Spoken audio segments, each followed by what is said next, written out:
So this is my completed Taser spear, or Taser prod, whatever you want to call it. It's divided into 3 sections, I guess. I'll show you guys a little overview of how it's made and all of that. So each part of this spear has like a different section to it, and each one kind of has a different function. So the top part holds the blades and has the wires which connect the boost converter to the blades, and they're screwed in with these screws, and this one screw here holds in this blade up here, the middle blade, and this screw holds in this part here with the boost converter, and these 2 screws here hold the handle with the switch for the spear. So this is the front part of the Taser spear. So one of the wires from the boost converter is going to connect to one of these blades, and the other one is going to connect to the other one.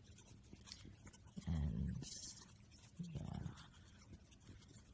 then you solder them down here, and then we're going to screw it into this pump cylinder, and then just connect them together. Then after you do that, you just screw these in over here.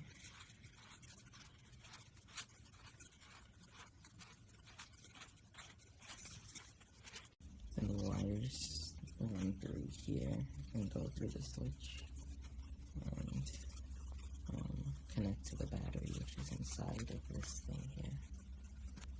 What's also important is that you wrap these wires, or you solder them with electrical tape, because if you don't, they're going to spark inside the cylinder, the PVC pipe, instead of up there.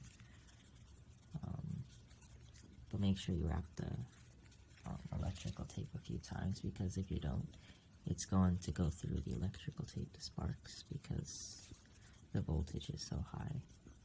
Well guys, I guess now it's time for you to see a test run of the spear and how it works.